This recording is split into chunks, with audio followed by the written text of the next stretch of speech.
ये छठी या 7वीं जमात का कमरा था और मैं किसी और टीचर की जगह क्लास लेने चला गया। थकन के बावजूद कामयाबी के मौजू पर तलबा को लेक्चर दिया और हर एक से सवाल किया। हाँ जी बेटा, आप बताओ आप क्या बनोगे? हाँ जी, आपका क्या इरादा है? क्या मंजिल है आपकी? सब तलबा के जवाब मिलते जुलते थे। कोई कहता डॉक्टर, कोई कहता इंजीनियर, कोई कहता पुलिस, कोई कहता फौजी और कोई कहता बिजनेसमैन। लेकिन ऐसे लेक्चर के बाद ये मेरा रूटीन का सवाल था और बच्चों के रूटीन के जवाब, जिनको सुनना कानों को भला और दिल को खुशगवार लगता था। लेकिन एक जवाब आज भी दोबारा सुनने को न मिला।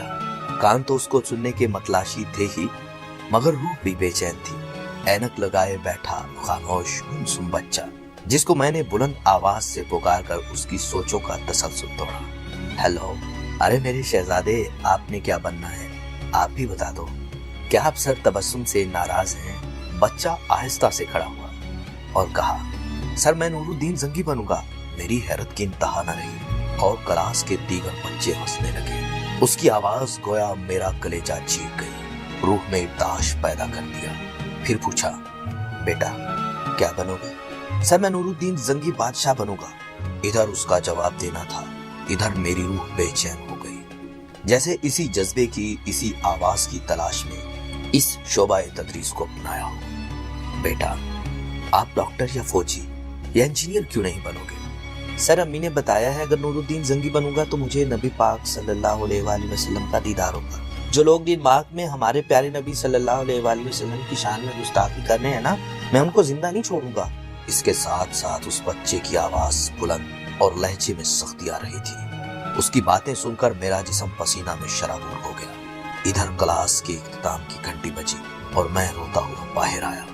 मुझे इस बात का एहसास है कि आज माओ ने नूरुद्दीन जंगी पैदा करने छोड़ दिए हैं और असातिज़ा ने नूरुद्दीन जंगी बनाना छोड़ दिए। मैं उस दिन से आज तक अपने तुलबा में फिर से वही नूरुद्दीन जंगी तलाश कर रहा हूँ। क्या आप जानते हैं वो कौन है? उस माँ ने अपने बेटे को किस नूरुद्दीन जंगी का तारुफ करवाया होगा? ये वाकया सुनिए और अपने बच्चों में से एक अदद नूरुद्दीन जंगी कौम को दीजिए। एक रात सुल्तान नूरुद्दीन जंगी रहमतुल्लाह अलैह इशा की नमाज पढ़कर सोए कि अचानक उठ बैठे और नम आंखों से फरमाया, मेरे होते हुए मेरे आका दो आलम सल्लल्लाहु अलैहि वसल्लम को कौन सता रहा है? आप इस ख्वाब के बारे में सोच रहे थे जो मुसलसल 3 दिन से उन्हें आ रहा था और आज फिर चंद लम्हों पहले उन्हें आया, जिसमें सरकार दो आलम सल्लल्लाहु अलैहि वसल्लम ने 2 अफराद की तरफ इशारा करके फरमाया कि ये मुझे सता रहे हैं। अब सुल्तान को करार कहाँ था। उन्होंने चंद साथी और सिपाही लेकर दमिश्क से मदीना जाने का इरादा फरमाया। उस वक्त दमिश्क से मदीने का रास्ता 20 से 25 दिन का था, मगर आपने बगैर आराम किए ये रास्ता 16 दिन में तय किया।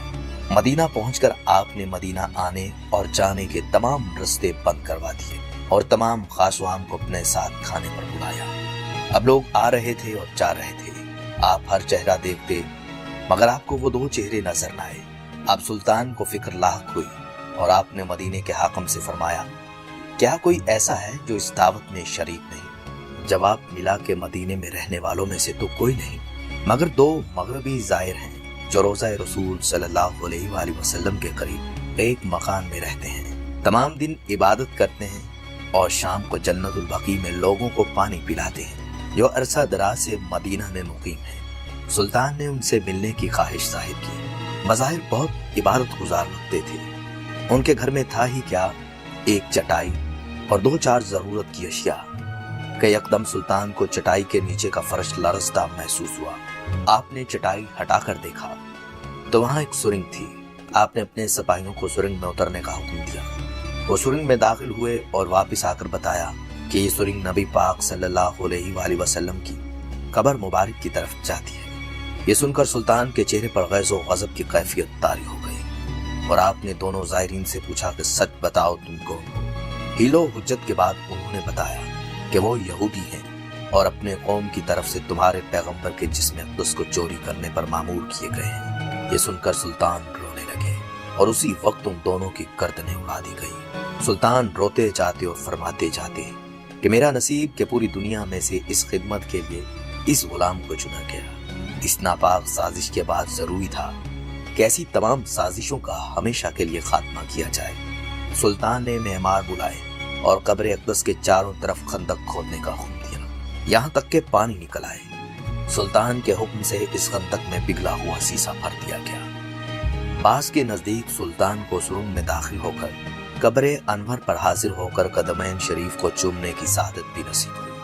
معزز خواتین و حضرات، یہ تھی ایک خوش قسمتی نور الدین سنگی کی، جیسا کہ اوپر واقعہ میں انہوں نے خود فرمایا کہ یہ میری خوش قسمتی ہے کہ پوری دنیا میں سے اس غلام کو اس کام کے لیے چنا گیا اور اسلام کے اس ہیرو جیسا بننے کی اس بچے نے خواہش ظاہر کی جس کا اس واقعے کے آغاز میں ہم نے آپ سے ذکر کیا۔ معزز خواتین و حضرات، آج ہمیں ضرورت ہے اپنے بچوں کو اسلامی تاریخ پڑھانے کی، تاکہ ان کے اندر بھی سلطان صلاح الدین ایوبی اور نور الدین سنگی جیسا بننے کا جذبہ پیدا ہو۔ ہمارے اس پیغام کو باقی لوگوں تک ضرور پہنچائیے، تاکہ یہ سن کر کسی بچے کے ماں باپ کے اندر اپنے بچوں کو نور الدین سنگی بنانے کا جوش اور جذبہ پیدا ہو۔ السلام علیکم۔